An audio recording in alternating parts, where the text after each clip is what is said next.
I am Inspector, and I solve mystery. Welcome to my new case. It was a morning of iron-cold air, the sort that makes breath hang like a brief ghost before vanishing.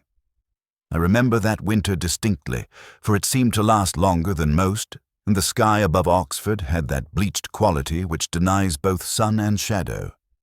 Stone walls wore a thin glaze of ice, the kind that cracks beneath the heel with a sound oddly satisfying, and yet oddly mournful too. The porter who found it was a man of few words, though not entirely without imagination. He told me later that he had paused during his rounds, struck first by the pale light upon the college quad, then by the unlikely sight of letters formed in the condensation of a dormitory window. A name, traced by some finger or other, preserved in frost as if time itself had agreed to hold it for inspection. Half erased already by the morning sun, but still legible to the eye that lingers. A woman's name. He admitted, rather sheepishly, that it unsettled him. Not because he thought it sinister, but because there was a kind of intimacy in it, a sense of intrusion upon something private. College windows have seen 1,000 chalk marks and rude sketches, but there was something different in that one word. As he described it to me later, I could not help imagining the gesture itself. Someone's hand pressing against the cold pane, forming letters backwards, tracing affection or accusation upon the glass. The porter mentioned it, almost casually, to a colleague in the lodge. They shared a mild joke about the romantics of youth, about the waste of good gloves in winter, and thought little more of it. Oxford is full of curiosities. One more name in the frost was hardly cause for alarm. But evening, as so often, brought its correction. The same room, when revisited, yielded silence that felt heavier than the hour allowed. The student who lived there, a quiet postgraduate, rarely noticed in hall, always moving with the air of someone too used to shadows, had failed to appear for the afternoon seminar. Books lay open on her desk, margins filled with neat, penciled annotations. A teacup sat half-finished upon the sill, and she herself, that same stillness overtaking her frame, was discovered on the bed as though she had yielded to sleep and never once considered waking. Poison, though not of the violent kind. The body deceives no one when it has chosen to quit, yet here there was no struggle, no sign of resistance. Digitalis, as I would later learn, but in those first hours it was merely death, serene in its cruelty. I did not see her then. It was Lewis who gave me the initial account over the phone, his voice carrying that mixture of respect and bluntness peculiar to him. But I saw, with that inward eye, which memory supplies too eagerly, the condensation on the window and the name half dissolved by the sun. A word written in frost, ephemeral, easily erased, yet surviving just long enough to bear witness to something unsaid. When I arrived at St. Friderswide's, the courtyard already smelled faintly of wood smoke from some over-eager fire. Students crossed hurriedly between staircases, collars raised, voices lowered, each aware of a disturbance they could not name. The porter showed me the window first, apologizing in his awkward way that the letters had gone. Only a faint smear remained, as if memory itself had been wiped with a careless hand. Still, he insisted, he had seen it clearly. He spoke the name again, and I wrote it in my notebook without speaking. It is curious how the smallest things intrude at the beginning of such cases. Not the body, not the medical report, not even the questions of how and why, but a word traced in frost. Perhaps because such details lie close to the surface of poetry, and I've always trusted poetry more than evidence. Later, walking the corridor outside her room, I noticed the sound of a loose floorboard beneath my step. A trifle, yet the kind of trifle that insists upon return. I paused, listened, and thought of the crossword clue I had left unfinished that morning. The answer, elusive then, began to suggest itself. Ephemeral, fading, yet not without consequence.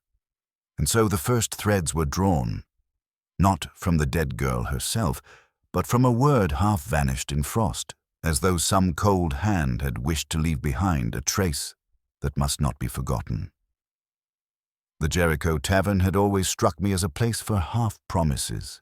It promised music but gave noise, promised company but left you more aware of solitude, promised warmth but served a heat that never quite reached the bones. That evening, I sat in my usual corner beneath the jaundiced lamp, the pint glass leaving its little halo of moisture upon the table. On the jukebox, some long-forgotten aria stumbled into being. Not Puccini at his best, not even Verdi at his middling, but something Italian enough to tug faintly at a memory. I could not place it. Half the notes were swallowed by the bar's chatter, and the phrasing felt like a translation of a translation. I listened anyway, as one listens to a conversation not meant for them but overheard nonetheless. The crossword lay before me, the times folded awkwardly upon the scarred wood. I had 3 clues filled, all of them with the air of guesses more than certainties. My pencil hovered, hesitant, as though unwilling to commit. One clue in particular gnawed at me. Winter's message, fleeting and clear. 5 letters. I toyed with the word frost, but the letters would not agree elsewhere. Another answer was required, but it hid in the shadows of my mind, waiting for patience I did not possess. My irritation deepened when my eyes wandered from the puzzle to the adjacent column, where some bright young journalist had misquoted Tennyson with an air of triumph. The line, taken from In Memoriam, was rendered incorrectly. The rhythm tripped, the meaning dulled. Nothing irked me quite like a misquotation, for it was both lazy and arrogant, the assumption that beauty could be bent without consequence. I circled the offending line in faint pencil, as though punishing the page itself. Around me, the tavern breathed its usual perfume: stale beer, damp coats, the faint acridity of cigarettes clinging to hair. A group of students nearby debated something furiously.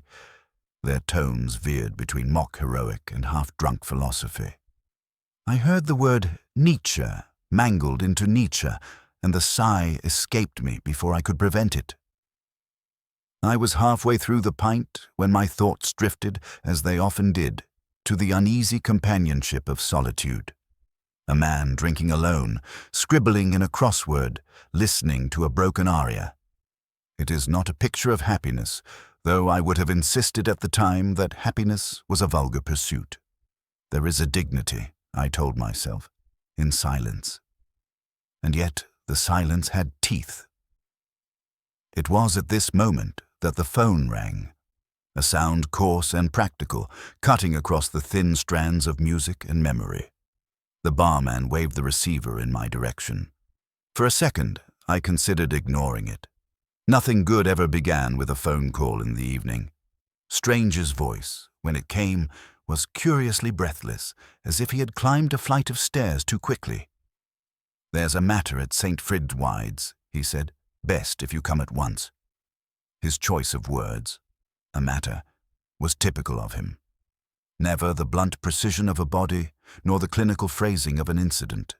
A matter, something in need of tidying up. "What sort of matter?" I asked, already knowing. He paused, then said, "Not natural. There are moments when reluctance is less a choice than a habit." I closed the paper, left the crossword half-finished, drained what remained of the paint, though the taste had already turned flat.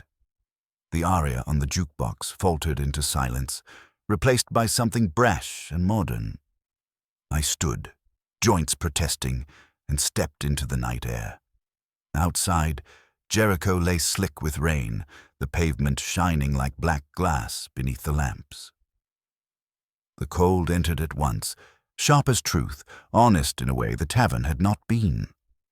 I drew my coat tighter, the newspaper tucked under one arm, the pencil still in my pocket, as though I might yet return to the crossword. But St. Fridwide's waited, and with it a name written once in frost, now melting into memory. The business of death in a college always carries a certain awkwardness, as though the centuries of learning and Latin mottos ought to have kept mortality at bay. Yet there we were, Lewis and I, gathered in the senior common room at St. Fridswide's, the fire burning too fiercely for comfort, the air heavy with the perfume of dust and damp wool. They came to us reluctantly, summoned with a blend of courtesy and obligation, each one carrying their own fragment of the story, like a page torn from a book. Dr. Adrian Pell arrived first, shoulders stooped, but voice still carrying a certain theatrical timbre. He had been a name once, a Shakespearean scholar cited with reverence. Now his reputation had slipped into footnotes, and I suspected he knew it. He spoke of the dead girl with a pained gravity, declaring her diligent, reserved, and possessed of a sensitivity beyond her years. But beneath his eloquence lay something strained. When I asked if she had friends, he deflected with a flourish about Hamlet's melancholy. Lewis noted it with a grunt in his notebook, but I found myself watching Pell's hands, long, restless fingers, tracing invisible quotations in the air. They trembled whenever her name was mentioned, though whether with grief or something less noble I could not yet say. Clara Vin came next, a woman whose intellect hung about her like armor, sharp and unyielding. She was young for her post, yet already carried herself with the cool certainty of one who disdains both praise and pity. She described the girl as capable but prone to what she called sentimental indulgences, the phrase delivered with a faint curl of the lip. I asked if she had ever noticed the girl distressed. Clara replied, not distressed, merely distracted, as though distraction itself were a moral failing. Still, there was a flicker in her eyes when she spoke, a hesitation when she mentioned the girl's solitary walks through the quad at night. When pressed, she dismissed it as ordinary. Her words cut neatly, yet I sensed they hid an absence she could not afford to reveal. Edward Lang was the most forthcoming, though in that very ease lay my suspicion. A handsome young man with too much charm and too little gravity, he entered the room as though it were a stage and he the lead. He spoke warmly of her wit, her intelligence, her unpublished brilliance. He declared that she had been working on verses worthy of Tennyson, though, tellingly, he misquoted a line while praising her. I noticed, as I had in the tavern the night before, the way a false cadence trips the ear. His enthusiasm felt rehearsed, a performance intended to convince not only me but himself. I asked him where he was the night before. He answered swiftly, perhaps too swiftly, that he had been in the library until after midnight. His smile, when he gave it, was immaculate, but his hands betrayed a nervous rhythm upon his knee. And then Mrs. Kettle, the matron. She had the air of one accustomed to secrets, but unaccustomed to their interpretation. Her eyes were sharp, yet her understanding clouded. She spoke of the girl as polite, tidy, never late with laundry, never troublesome. Yet as she rambled, she revealed more than she knew. The girl had received letters, she said, sometimes slipped beneath her door at night. Once, she had seen the faint trace of tears upon the pillowcase when changing the bed linen. Such details she offered without weight, as though reporting on the weather. To her mind, young people always carried on with too much drama. To mine, the drama mattered. When the interviews ended, Lewis and I walked slowly across the quad. The frost had hardened again upon the flagstones, and our steps cracked through the silence. He muttered that they all seemed guilty of something, though not necessarily murder. I agreed. Each had drawn a veil, woven from pride, jealousy, or fear. And somewhere within those veils lay the thread we sought. I thought again of the crossword clue, fleeting winter's message. The word would not come, but I felt it close. As close as the girl's name once written in frost, now erased, leaving behind only the circle of those who knew her, and perhaps one who knew her too well. There are places in Oxford where silence feels less like absence and more like an active presence, pressing against the ears with a kind of solemn insistence. The Bodleian, on that winter morning, was such a place. The air was cold enough to sting the fingers, carrying the faint odor of vellum and polish, and each footfall of mine upon the worn floorboards seemed both permitted and rebuked. I have always loved that library, though love of that kind is never uncomplicated. Affection laced with unease, the awareness of centuries watching. It was in Duke Humphrey's reading room that I found the letter, though the discovery had little to do with diligence and more to do with a meandering instinct of mine, the sort of wandering search that has often proved more fruitful than official method. The victim had borrowed a slim volume of Donne not long before her death, and it struck me as an indulgence of curiosity to trace her last reading. Donne has a way of clinging to those who seek him, the intellectual conceit entwined with emotional peril. It suited her, from what little I had gleaned of her temperament. The book yielded more than marginalia. Slipped between its pages, folded twice and browned at the creases, was a letter written in a hand that leaned leftward, elegant but hurried. It bore no signature, only the trace of someone unwilling to own their words. Addressed plainly, her name written at the top, it spoke of disappointment, of closeness soured into estrangement, of some affection that had once been offered and then bruised. The sentences were carefully poised, yet their restraint revealed more than it concealed. "I cannot forgive the slight," it read, "though I would forgive the slighter." There was a rhythm to it, half poetic, as though the writer longed to be overheard by posterity. But one word in particular caught me, an archaic construction, "yclept," used in a manner both pompous and inaccurate. The choice jarred against the otherwise careful cadences. It was a word out of place, or out of time, and I felt at once that I had seen it misused before. I copied the passage into my notebook, careful to preserve not merely the wording but the angle of phrasing, the deliberate pause of punctuation. The act of transcription has always helped me think, the motion of the pencil carrying some echo of the original mind.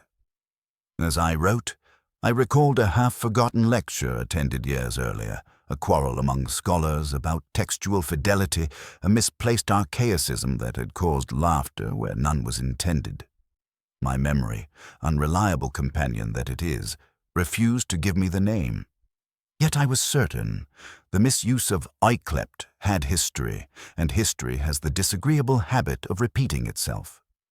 Lewis, less patient with libraries, stood shifting his weight near the door, as though the centuries pressed on him more heavily than they did on me.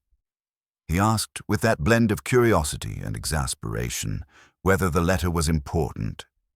I told him, perhaps more curtly than I intended, that everything is important until it proves otherwise. He muttered something about wild geese, but I could see his eyes flicker with interest when I read aloud the phrase about betrayal. What struck me most was not what the letter contained, but what it chose to omit.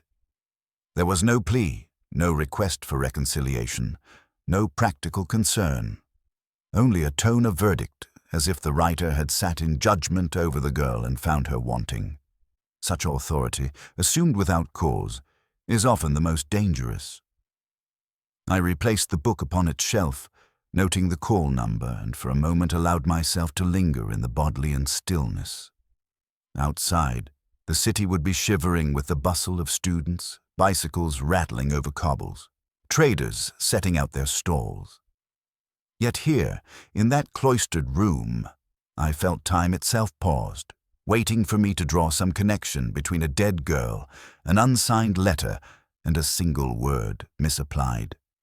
The connection had not yet formed, but I could feel it circling, like the half-remembered solution to a crossword clue. And I knew, with the peculiar certainty that arrives before reason can confirm it, that the hand behind that archaic word would matter. High table has never been my natural habitat. The polished silver, the Latin grace, the endless parade of courses, all designed, it seems, to obscure rather than reveal. That night at St. Fridswide's, the hall was lit with a golden excess, candle flames mirrored in the dark panels, the air scented with roast meats and the faint tang of port even before the first glass was poured. Around me sat the dons, each holding themselves like minor monarchs in a fading court, their voices rising and falling with the rhythm of long-rehearsed superiority. I ate little, drank somewhat more, and listened. Pell, seated opposite me, had already launched into a defense of textual authenticity before the fish course had cooled. His voice carried the solemn authority of a man used to lecturing rooms that no longer wished to listen. He spoke of the miseries of modern editors, of the sins of those who bent Shakespeare's lines to suit contemporary taste, of the betrayal of scholarship by sentiment. He raised his fork as though it were a quill, stabbing the air to punctuate each lament. Beside him, Clara Vin sipped her wine with the air of one tolerating bad opera. When Pell paused, she leaned forward and observed, her tone dry as old paper, that sentiment was always the refuge of those unable to think. Poetry, she declared, had no need of weeping. It required clarity, precision, and the courage to resist indulgence. Pell bristled, replying with a speech about Hamlet's tears and Lear's madness. She parried with a reminder that Don's greatest conceits were born not of tears, but of geometry. It was a duel of intellects fought across silver plates, and I might almost have enjoyed it had it not been for the memory of a girl lying still upon her bed, while these warriors of scholarship fenced with abstractions. The hall, though full of laughter from the younger tables, seemed to me a place curdled with pride, a pride that clothed itself in wit, but smelled faintly of decay. Lewis appeared at my side between courses, awkward among the gowns and the Latin murmurs. He placed a folded note by my plate with the discretion of a servant, though the set of his jaw betrayed his dislike for the charade. I unfolded it beneath the tablecloth, my eyes scanning the few lines quickly. Digitalis. The word seemed almost beautiful on the page, though its meaning was anything but. I felt the peculiar shiver that comes when a death ceases to be accident and declares itself deliberate. Digitalis, the poison masquerading as heart's weakness, the plant of gardens and apothecaries, now the herald of murder. I folded the note again and slipped it into my pocket. Around me, the talk continued as though nothing had altered. Pell thundered on about quartos. Clara's voice sliced through him like wire. The warden made a ponderous joke about the decline of undergraduates. The port was passed. Glasses filled, emptied, filled again. I drank, though each sip tasted oddly metallic now, as though the word in my pocket had tainted the wine. I looked around the table. Pell's tremor masked as emphasis, Clara's cool disdain, the warden's polished humor, others I had not yet placed, and wondered which of these courteous figures had placed death in a teacup. The hall rang with conversation, yet beneath it all I heard the silence of the victim's room, the half-drunk cup upon the sill. Lewis caught my eye from across the hall, his expression somewhere between satisfaction and unease. He had delivered his message. The rest, as he knew too well, lay in my hands. I raised my glass slightly, not in toast, but in acknowledgement, then let the conversation circle on without me. Words about texts and tears, geometry and sentiment, whirled around the candles like smoke. The evening ended as such evenings always do.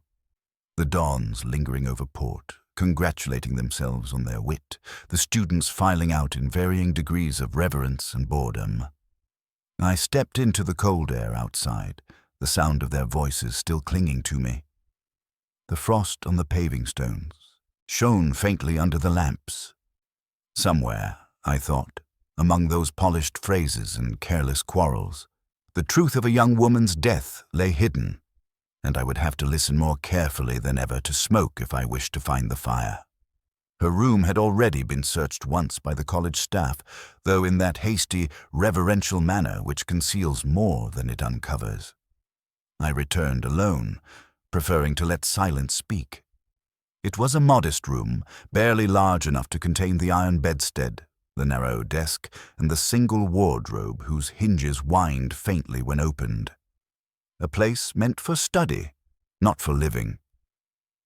The air still carried a faint trace of her perfume. Something floral, fragile, the sort of scent that lingers longer than memory ought to permit.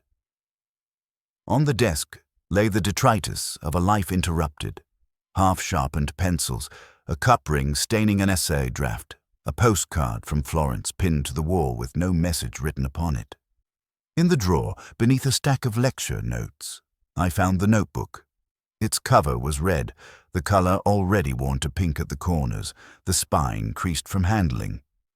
I opened it with the odd sensation that accompanies intrusion into a stranger's interior world, the voyeurism of thought. Inside, the pages were filled with fragments, quotations copied in a hand both neat and restless, half lines of verse, abrupt notes in the margins. Some were familiar: Donne, Marvel, a little Tennyson, though others seemed her own attempts at imitation. The handwriting altered subtly depending on her mood, tight and slanted when anxious, broader and bolder when carried away by enthusiasm. One page arrested me. A single line had been written in the center and circled with heavy insistence, as though she had wanted to bind it to prevent it slipping away. Her name was written in the window frost. The words struck me with the same unease the porter had described, that mingling of tenderness and intrusion. Was it her invention, or had she borrowed it? Something in the phrasing tugged at me with the stubbornness of half-remembered music. I had heard it before, or thought I had. Yet where? I copied it into my notebook, underlining it twice. Language has its own fingerprint, and this one carried a familiarity I could not yet place. Perhaps a minor poet, perhaps a discarded line in some forgotten anthology. Or perhaps it belonged wholly to her, an attempt at making the ephemeral endure. Turning further, I discovered the scattered remains of her own verses. Some were clumsy, others touched by flashes of genuine beauty. One fragment lingered. Winter keeps its secrets upon the glass until the sun betrays them. A thought too mature, I felt, for a student merely dabbling. Then the initials appeared, at the bottom corner of one page, not attached to any quotation, just written idly as though the pen had drifted. E.L. They recurred on another page, this time beside a fragment of verse about betrayal. I stared at them for some time, unwilling to leap too swiftly, yet unable to dismiss the obvious. Edward Lang, with his charm and his casual misquotations, had been present in her mind enough to be recorded here. Whether in affection or reproach, the notebook refused to tell. Lewis, when I showed him later, grunted in satisfaction, eager for evidence that pointed towards a living suspect rather than shadows. To him, initials were as good as a confession. To me, they were smoke without certainty of fire. People record initials for many reasons: affection, resentment, even simple absent-mindedness. Still, I could not ignore the unease in the way those letters pressed themselves into the margins, as though she had been circling around his presence without speaking it aloud. I returned the notebook to the drawer, but kept a careful copy of the most troubling passages. As I closed the desk, I noticed again the postcard from Florence, blank of words but chosen deliberately. The picture showed a frost-white dome beneath winter light. Did she long for Italy, or had someone sent it to her? No handwriting, no signature, no postmark. A silent card, like a door left ajar. The notebook stayed with me that evening, in thought if not in hand. Its fragments clung like burrs, the circled line about the frost, the initials haunting the margins, the poetry half-born. I drank whiskey in my flat, staring at the crossword still unfinished on the table. One clue demanded a 5-letter word for fleeting message of winter. I wrote frost again, though I knew it would not fit.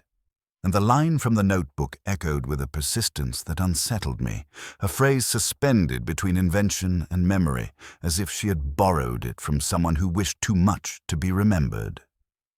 Edward Lang received me with the ease of a man confident in his own charm, which is always the first warning bell.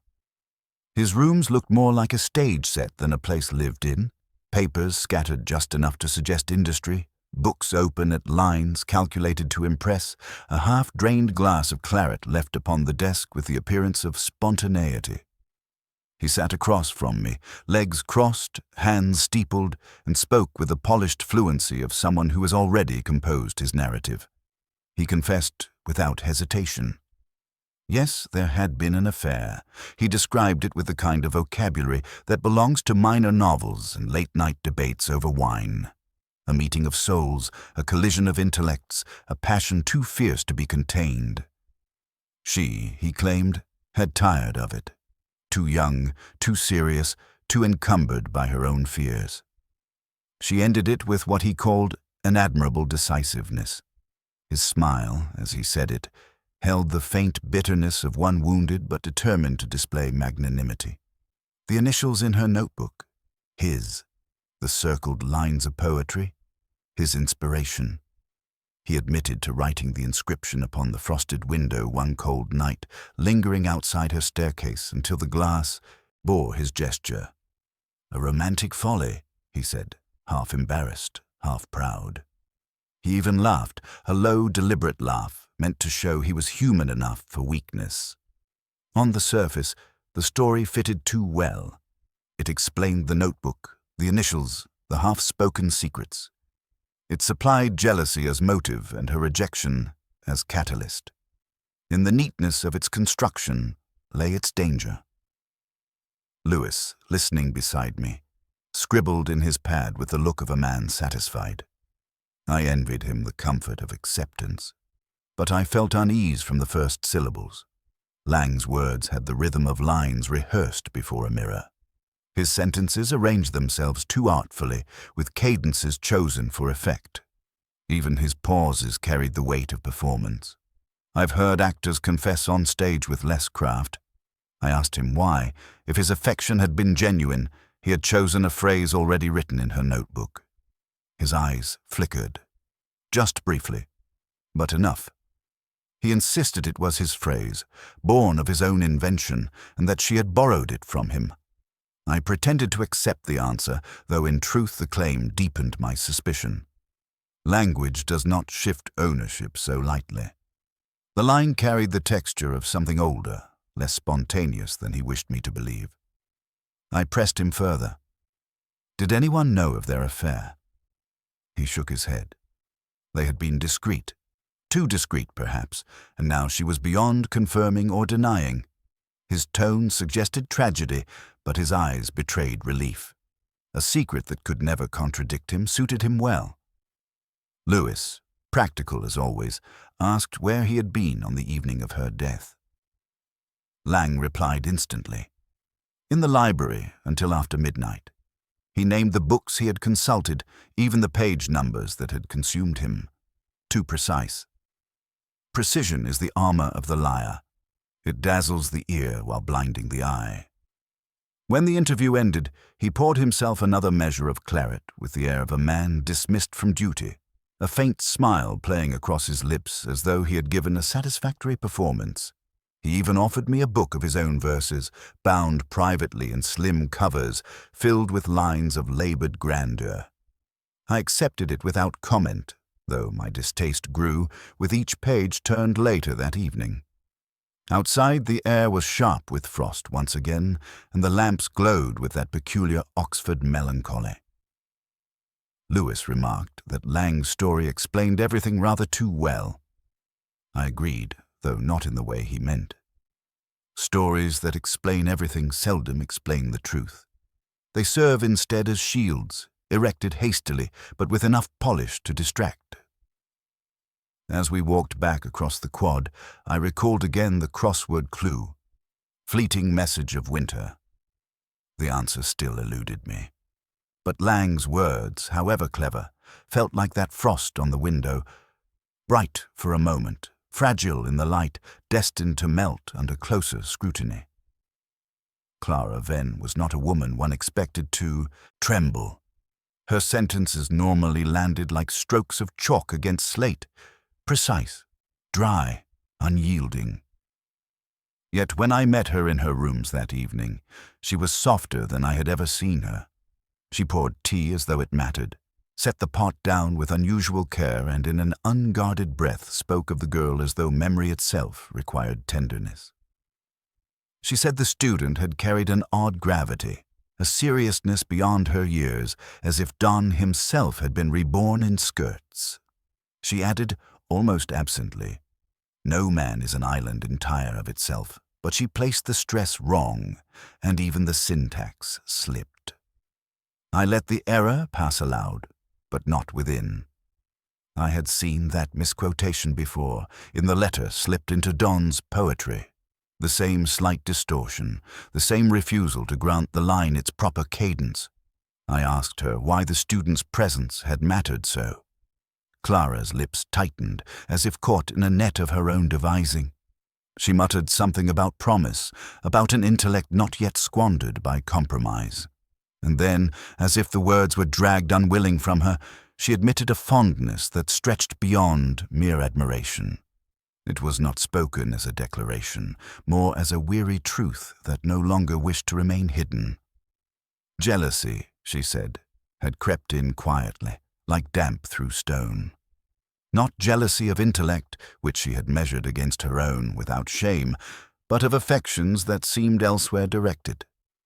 She spoke of Lang with undisguised contempt. A young man of insatiable vanity, mistaking posture for poetry. She had seen him circle the girl like a moth about a candle and despised him for it. Lewis shifted in his chair with the unease of a man hearing what he had not expected. He asked, more bluntly than I would, whether Clara's jealousy might have turned to something darker. She met his gaze without flinching. "No, Inspector," she said. "I'm capable of unkindness, certainly, and perhaps cruelty in the classroom, but not murder. Not that." Her tone was steady, and I believed at least the steadiness. Yet belief in such moments is always provisional. I recalled too easily the students who had spoken of her severity, of her brilliance edged with disdain, passion withheld. Too long has its own violence. Still, something in her manner suggested not guilt, but sorrow. She spoke of the girl's voice when reading poetry aloud. Low, uncertain, yet piercing enough to catch one off guard. She described an afternoon in the library when they had argued over a line of Marvel, and the student had laughed, unexpectedly, a laugh Clara remembered as if it had lodged like a splinter. These recollections did not sound manufactured. They sounded lived. I pressed her once more about the misquotation. Had she written to the girl? A letter, perhaps, placed among the books. Clara's eyes narrowed. She admitted no such thing, only that she had often marked her thoughts in margins, that words sometimes escaped her exact control. It was not quite denial, but not confession either. When the interview ended, Clara stood by the window, arms folded, gaze fixed on the frosted panes as though expecting the glass to yield some reply. She looked less a tutor then than a figure in retreat from herself. Lewis muttered, once we were in the stairwell, that she had every motive. Desire thwarted, jealousy sharpened, pride wounded, a cocktail more lethal than digitalis. I could not argue with his reasoning, yet I felt the resistance of instinct. Clara's words had carried a weight that seemed incapable of fabrication. Her jealousy was real, but her sorrow seemed equally so. Back in my rooms later, I found myself repeating her slip of Don's line, not an island entire of itself. The misquotation gnawed at me, more insistent than any alibi or denial. Somewhere in the misplacement of that word lay a thread waiting to be tugged. For now, though, all I carried was the memory of Clara's face in the dim light, momentarily stripped of severity, touched instead by the strange mercy of grief. It was Lewis, not I, who found the photograph. He came to me in that earnest way of his, a file pressed flat against his chest as if protecting it from the wind. The college archivist had been obliging, he said. Boxes of yellowing pamphlets, matriculation lists, faded photographs mounted on brittle card. Among them, one image from the early 70s. A group of undergraduates gathered beneath the oaken arch of St. Fridswide's. At the center, unsmiling, stood the victim's father. It was not the father's likeness that held me, though the family resemblance was there in the eyes, grave and unstartled. No, it was the man beside him, leaner then, though already with that high brow and slightly theatrical posture I knew so well. Dr. Adrian Pell. The name meant little to Lewis at first, but to me it called up whispers long since muted, an edition of Shakespeare, trumpeted as definitive, later disgraced. Falsified attributions, emendations without evidence. Pell had been forced into retreat, the Academy offering neither forgiveness nor oblivion, only the slow corrosion of reputation. I stared at the photograph longer than I needed to, the way one does when trying to understand how the past manages to insinuate itself into the present. Lewis, impatient, asked whether it mattered that the girl's father had once been Pell's pupil. I told him it mattered precisely because it felt like coincidence, and in my experience, coincidences were rarely innocent. We walked back across the quad, the frost softening under a weak sun, and I heard again in my mind the letter I had found in Donne. A word, ungentle, had struck me then as peculiar, not for its rarity but for its misuse. It was an archaism Pell himself had once mishandled in print, a detail I had nearly forgotten until the photograph revived the memory with cruel precision. The past was no longer sleeping. It had left its spoor across the case. When I confronted Pell that evening, it was without accusation, merely curiosity. I asked about his former pupil, the victim's father. Pell stiffened, the lines of his face hardening as though against an unexpected gust. A serious man, he said. Overly serious, perhaps. He spoke as one does of a colleague faintly resented, yet never fully despised. I asked whether they had remained in touch. Pell's answer was vague. Distance, he said, is the natural fate of most acquaintances. Lewis pressed the point more directly than I would have. Did he remember the daughter? Pell's reply was a shrug, but too slow, as though weighed down by recollection. She had once approached him about her thesis, he said, but nothing came of it. I kept the letter from Donne's volume in my pocket, its phrases whispering like ghosts. Ungentle. Not merely an odd choice, but a fingerprint of sorts. The echo of Pell's own scholarly failure, smuggled into intimacy. Did the girl recognize it? Did she see in his words the shadow of an old deceit? Later, in the stillness of my rooms, I studied the photograph again. Pell among the young men, proud and precarious, standing beside the father whose daughter now lay in the earth. It was as if the college itself had preserved the outline of a drama it could not admit. Lewis telephoned before midnight, his voice colored with frustration. He saw only a chain of conjecture, a string too fragile to bind. Perhaps he was right, but in that photograph I felt a presence, the recurrence of a wound, the persistence of memory masquerading as chance.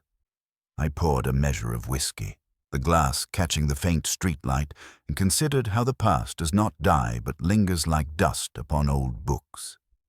Pell had once altered Shakespeare, bending words to his purpose. Now, perhaps, he had bent them again, this time in the form of a letter, cloaked in tenderness, yet freighted with betrayal. The photograph, the letter, the poisoned girl. All pieces of the same design, still incomplete. But I sensed, with that faint unease that never quite leaves me, that the answer was nearer than I wished. I'd always thought of Pell as a man carrying an invisible lectern before him, a posture of address that no intimacy could quite collapse. That evening in his rooms at St. Fridswide's, the fire low, the curtains drawn against the drizzle, he stood in much the same way. I had asked Lewis to remain outside, not out of distrust, but because certain revelations require a smaller audience. I began not with accusation, but with recollection. I reminded him of a book long since withdrawn from circulation, a Shakespearean edition fattened with conjecture and error. Pell's lips tightened at the corners, but he said nothing. I continued, tracing the arc from that humiliation to the present, to a letter hidden in Don's poetry in which a single misused word betrayed its author. He poured himself a glass of port, the gesture unhurried, almost ceremonial. He asked whether I believed language could condemn a man. I told him that language is the only thing that ever truly does. At last he spoke of the victim, his voice modulated as though delivering a tutorial. He had known her father, yes, and more than known, he had suffered by him. It was the father who had whispered the doubts that brought Pell low, the father who had pressed the question of textual honesty until the edifice crumbled. And now the daughter had returned, unknowing perhaps, but carrying in her very presence the echo of that disgrace. She had come to him with her notebook, her questions, her youthful admiration edged with pity. He could not endure it. So he resolved, as he put it, to restore equilibrium. Justice, he called it, a rebalancing of scales upset too long ago. I asked whether justice took the form of digitalis. His eyes, magnified by the lamplight, flickered but did not fall. He spoke of tragedy, of Greek precedent, of how men and women alike are ruined by inherited guilt. There was a grandeur to his diction, a scholar's last refuge. Yet beneath it I heard only the thin cry of pettiness, a life made small by injury. He admitted, not without pride, that the letter was his. A lure, he said, a means of binding her to him before the final act. When I pressed further, he confessed with a strange serenity, the act had been deliberate, not rash. He wished her gone, because she was the embodiment of a past that refused to die. I recall feeling no triumph, only weariness. I thought of the frost on the window pane, the circled line in the red notebook, the unfinished crossword on my own desk, all fragments pointing inexorably to this room, this man, this hollow victory. Lewis entered then, summoned by a knock upon the door frame. He looked at Pell as one might regard a ruin, the stone still upright, but the spirit long departed. I gave him the briefest nod. The words of formal arrest seemed almost obscene in that cloistered air, but they were spoken nonetheless. Pell listened with the composure of one who had already rehearsed them many times in private. As we led him out through the quad, the drizzle had become rain, soft upon the stones. Students hurried past with umbrellas, barely noticing. Life, indifferent, continued. Pell walked slowly, upright, the tutor still. Later, alone, I found myself repeating his phrase, balancing the scales. It lingered in the mind, not as justification, but as epitaph. For what had been balanced? Not justice, not truth, only a wounded vanity. A man had bartered away his scholarship, his dignity, and at last another's life, for the poor satisfaction of evening an old score. In the end, it seemed to me less a crime of passion than of memory. Memory soured into venom, history refusing to remain history. There was no grandeur in it, only the small tragedy of a man who mistook bitterness for honor. The dons slipped back into their libraries as though nothing had shifted, their gowns brushing the air like curtains closing after a performance. Students hurried into the sanctuary of their own diversions. Pints, music, the soft consolation of laughter too brittle to last. The college had already begun its work of forgetting. It always does. Lewis walked beside me through the quad, hands sunk into his coat pockets, breath clouding in the evening chill. He spoke with a blunt sadness that belongs only to men who see things plainly. Wasting a life over an old grudge, he muttered, as though astonishment might still rescue the dead from their fate. I answered little. Words had thinned in me. He gave a small shrug, half apology, and we parted at the gates. My flat was colder than I remembered, though the radiator clicked gamely in the corner. I hung my coat over the chair and sat at the small table where the crossword remained, waiting like an unhealed wound. The squares stared back, accusatory in their emptiness.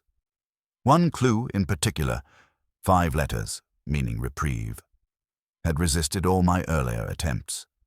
I penciled a word, erased it, penciled another.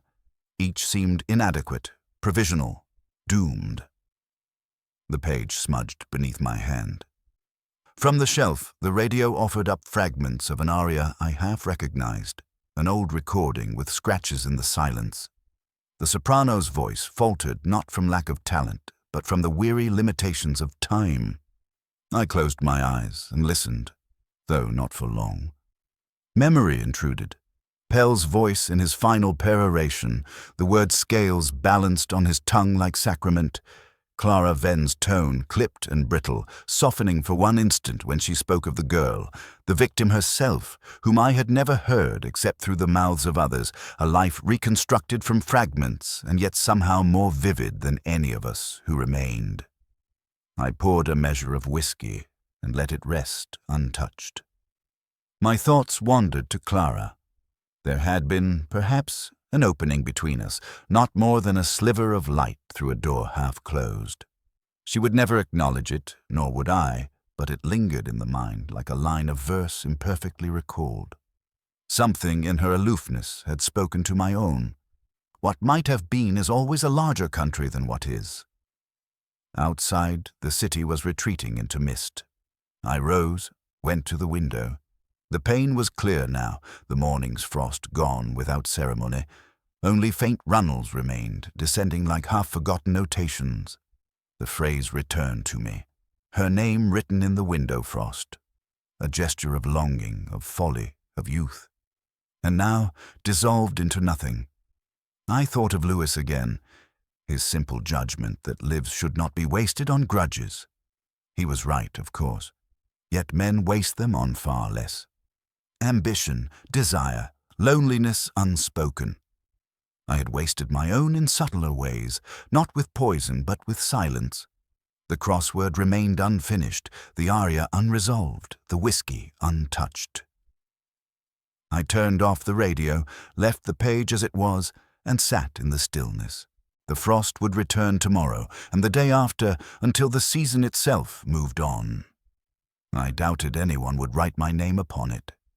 Sleep did not come quickly, but at last it came. And when it did, I dreamt not of Pell, nor Clara, nor the girl. Only of Oxford itself, rain against stone, corridors stretching without end, and windows clouding with breath that faded before it could be traced into words. It was early spring when I walked again through the streets of Oxford, though the season had not yet decided its allegiance.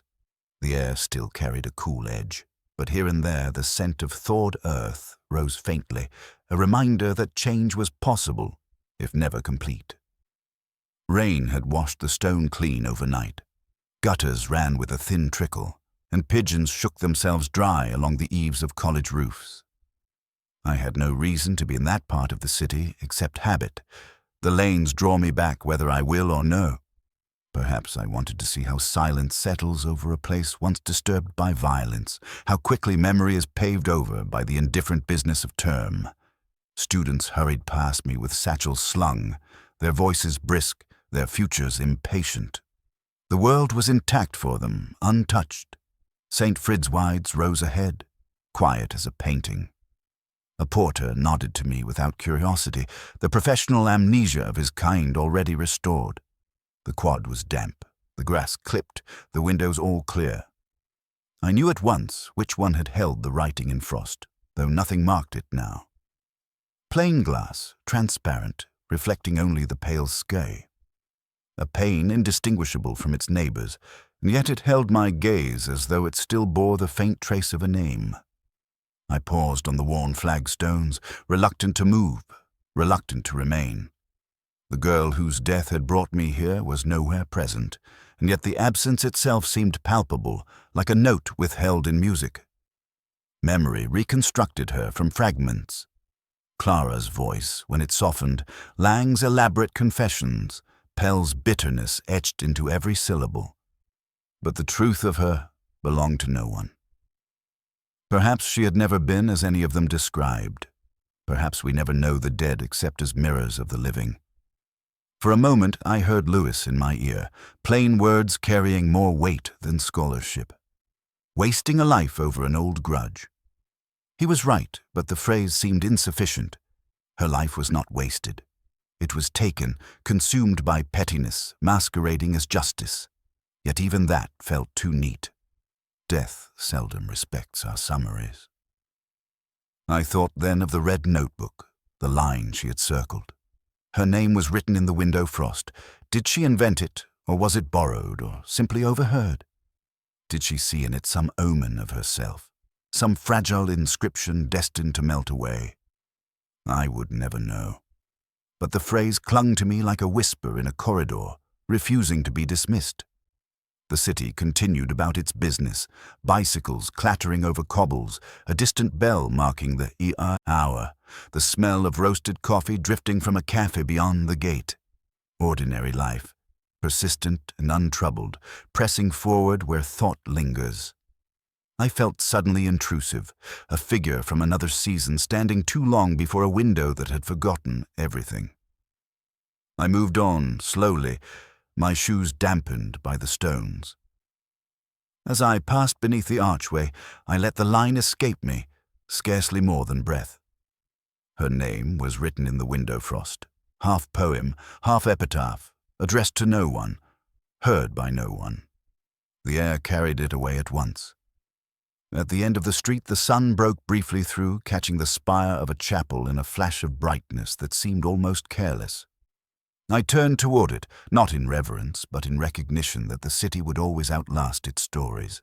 The frost would return next winter, indifferent, ready to bear the trace of other names. Hers would not be among them. I walked on,